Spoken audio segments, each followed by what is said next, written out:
আসসালামু আলাইকুম। বিডিভিউজ ইনফোটেনমেন্টে স্বাগত জানাচ্ছি, আমি সুরভি দিবা। কৃষ্ণ সাগর অঞ্চলে বেশ কিছুদিন থেকে মুখোমুখি অবস্থানে রয়েছে যুক্তরাষ্ট্র ও রাশিয়া। যুক্তরাষ্ট্রের নেতৃত্বে ক্রিমিয়া উপদ্বীপের কাছে ন্যাটোর নৌমহড়ায় আপত্তি তুলেছে রাশিয়া। এমনকি দুটি জাহাজের উদ্দেশ্যে সতর্কতামূলক গুলিও চালিয়েছে রাশিয়ার সৈন্যরা। এরপর পাল্টা বিমান হামলার মহড়াও করেছে নিজেরা, যে কারণে দুই পরাশক্তির মাঝে উত্তেজনা দেখা দিয়েছে। ওই অঞ্চলে মূলত ইউক্রেনের সার্বভৌমত্ব ও কৃষ্ণ সাগরে আধিপত্য বিস্তার নিয়েই এই পরিস্থিতির সৃষ্টি হয়েছে, যেখানে কোনো পক্ষই ছাড় দিতে নারাজ। এ বিষয়ে বিস্তারিত জানাবো আহমেদ বাইজিদের প্রতিবেদনে।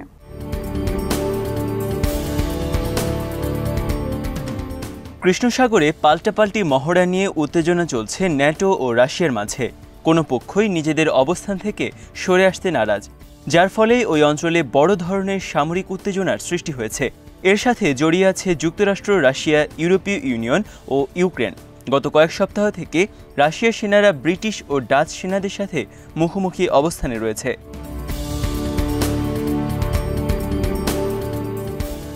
2014 সালে রাশিয়ার দখলে নেয়া ইউক্রেনের ক্রিমিয়া উপদ্বীপ সংলগ্ন সমুদ্র সীমায় দুই পক্ষের অবস্থা নিয়ে এবারের উত্তেজনা। রাশিয়া ওই সমুদ্র সীমাকে নিজেদের বলে দাবি করলেও ন্যাটো জোটভুক্ত দেশগুলো ক্রিমিয়া দখলের বিরোধিতা করছে এখনও, এবং তারা ওই সমুদ্র সীমাকে ইউক্রেনেরই বলে মনে করে, যে কারণে ন্যাটোভুক্ত কয়েকটি দেশ ওই অঞ্চলে নৌমহড়া চালাতে গেলে রাশিয়া আপত্তি তোলে।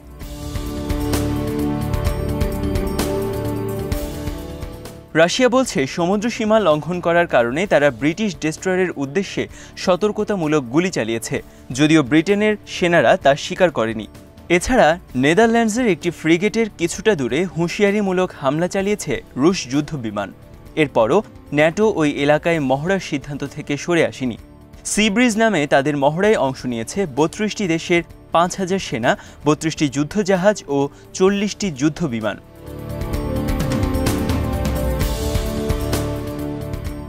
এর কয়েকদিন পরই কৃষ্ণ সাগর এলাকায় শত্রুর জাহাজে হামলার মহড়া চালিয়েছে রুশ যুদ্ধবিমান। রুশ কর্মকর্তাদের বরাত দিয়ে RIA বার্তা সংস্থার খবরে বলা হয়, শত্রু নৌযানে মিসাইল ও বোমা হামলার মহড়া দিয়েছে রাশিয়ার Su-34, Su-30 সহ বেশ কয়েক ধরনের যুদ্ধবিমান।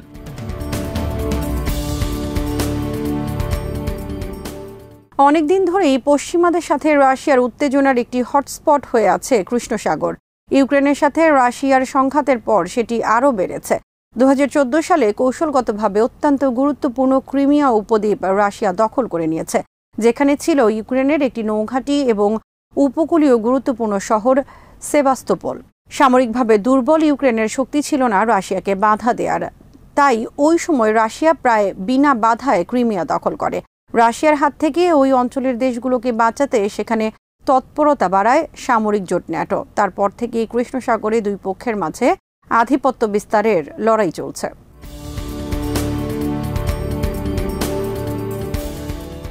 নিরাপত্তা বিশ্লেষকরা মনে করেন, কৃষ্ণ সাগর এমন একটি পয়েন্ট যা যুক্তরাষ্ট্র রাশিয়া উত্তেজনার জন্য চূড়ান্ত বিস্ফোরণ ঘটাতে পারে। তবে এই উত্তেজনা নিয়ে যে উভয় পক্ষই ভীত ও উদ্বিগ্ন তাতে কোনো সন্দেহ নেই বলে মনে করেন অনেক বিশ্লেষক। আবার নিজ নিজ অবস্থানেও তারা অনড়।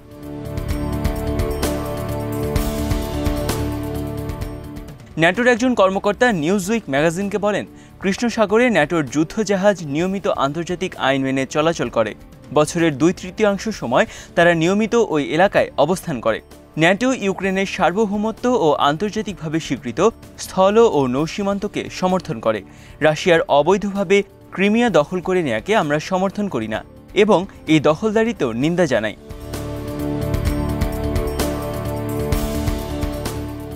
রাশিয়া তার দখলকৃত এলাকা এবং এর আশেপাশের সমুদ্র সীমার দাবি ছাড়তে নারাজ। 2019 সালে তারা ওই সমুদ্র সীমা থেকে ইউক্রেনের 3টি নৌযান ও 24 নাবিককে আটক করেছে। মোট কথা, ক্রিমিয়া দখলের পর থেকেই রাশিয়া ওই অঞ্চলে একক আধিপত্য প্রতিষ্ঠা করতে চাইছে।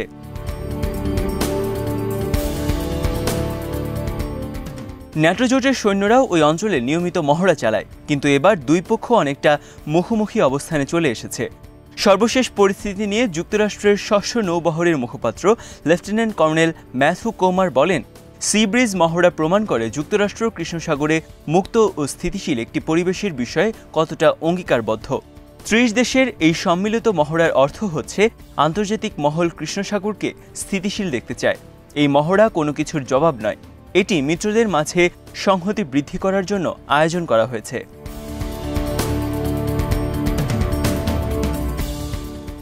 অন্যদিকে কৃষ্ণ সাগর অঞ্চলে যুক্তরাষ্ট্র বা পশ্চিমাদের যে কোনো ধরনের তৎপরতাকে ক্রিমিয়ার উপর তার নিয়ন্ত্রণের জন্য চ্যালেঞ্জ মনে করে রাশিয়া।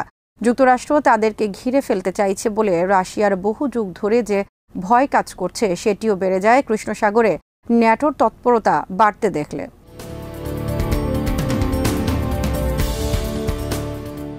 ইউক্রেন এখনও ক্রিমিয়া উপদ্বীপকে নিজেদের বলে দাবি করে এবং ফিরে পেতে চায়। রাশিয়া কখনোই তা স্বেচ্ছায় ফেরত দেবে না। আবার পশ্চিমারাও যে এর জন্য রাশিয়ার সাথে যুদ্ধ শুরু করে দেবে তারও সম্ভাবনা নেই। উল্টো পূর্ব ইউক্রেনের বিচ্ছিন্নতাবাদ নিয়ে টেনশনে আছে ইউক্রেন, যে কারণে যুক্তরাষ্ট্র ও তার মিত্রদের জন্য রাশিয়াকে চাপে রাখার একটি উপায় হচ্ছে কৃষ্ণ সাগরের সামরিক তৎপরতা অব্যাহত রাখা।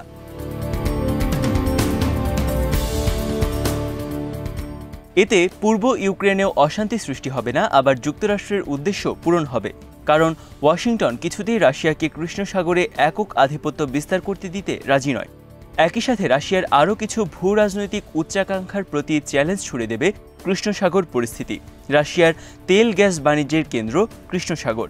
একই সাথে ভূমধ্য সাগর সহ ইউরোপ, আফ্রিকা ও মধ্যপ্রাচ্যের আশেপাশে শক্তি দেখানোর একমাত্র রুটও এটি।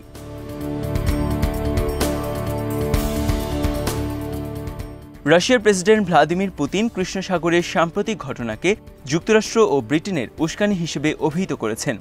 পুতিন মনে করেন ইউক্রেন এবং আশেপাশের এলাকায় ঘাঁটি স্থাপনের পরিকল্পনা নিয়েছে যুক্তরাষ্ট্র। তিনি বলেন, তারা জানে যে এই বিরোধ জিততে পারবে না। আমরা নিজস্ব ভূখণ্ড রক্ষায় লড়াই করব। 1000 মাইল দূরে তাদের ভূখণ্ডের কাছে যুদ্ধ করতে যাবে না, যেভাবে তারা এসেছে আমাদের ভূখণ্ডের কাছে।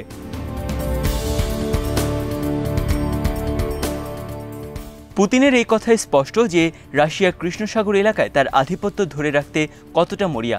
ক্রেমলিন বিষয়টিকে দেখছে রাশিয়ার ভূখণ্ডের নিরাপত্তা হিসেবে। আর রুশ পররাষ্ট্র মন্ত্রণালয়ের মুখপাত্র মারিয়া জাখারোভা বলেছেন, এবারের ঘটনার মাধ্যমে একতরফাভাবে যুক্তরাষ্ট্রের নেতৃত্বে বিশ্বের আরও একটি অঞ্চলকে অস্থিতিশীল ও হুমকির মুখোমুখি করা হচ্ছে।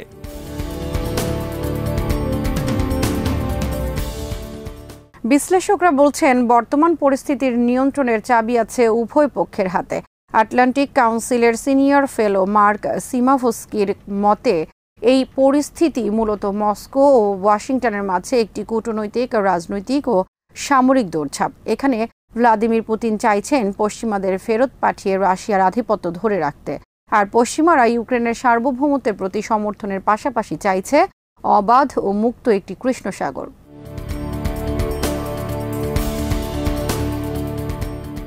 জুন মাসে ব্রাসেলসে ন্যাটোর জোটের সম্মেলনের পর মিত্র দেশগুলো কৃষ্ণ সাগরে তাদের উপস্থিতির বিষয়ে ঐক্যমত্য প্রকাশ করেছে। এছাড়া ওই অঞ্চলে ন্যাটো সদস্য নয় এমন দেশ হয়েও ইউক্রেন, জর্জিয়া ও মলদোভা ন্যাটোর সাথে সংহতি প্রকাশ করেছে। কৃষ্ণ সাগর অঞ্চলের ছোট ও কম শক্তির দেশগুলো রাশিয়ার আগ্রাসনের ভয়ে আছে, যে কারণে তারা ন্যাটোর দিকে ঝুঁকেছে। জর্জিয়া ও ইউক্রেন ন্যাটোতে যোগ দেওয়ার পথে অনেকটা অগ্রসর হয়েছে।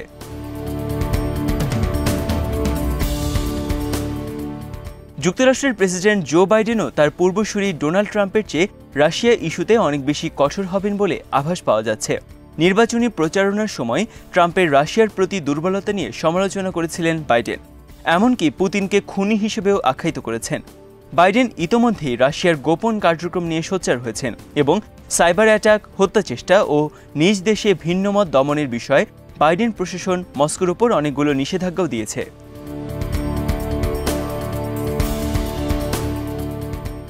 জেনেভায় বাইডেন ও পুতিনের বৈঠকের পর কৌশলগত স্থিতিশীলতার পক্ষে যৌথ বিবৃতি দেওয়া হলেও কৃষ্ণ সাগর যে মস্কো ও ওয়াশিংটনের মধ্যে উত্তেজনার পারদ বাড়িয়ে তুলবে তাতে কোনো সন্দেহ নেই।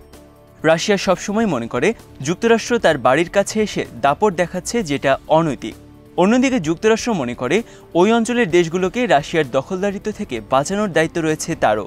উভয় দেশের এই অনড় অবস্থানে কৃষ্ণ সাগর অঞ্চলকে অস্থিতিশীল করে তুলেছে। সরাসরি যুদ্ধ না বাঁধলেও এই উত্তেজনা দীর্ঘমেয়াদী হলে তার সুদূর প্রসারী প্রভাব পড়তে পারে বিশ্ব রাজনীতির উপর।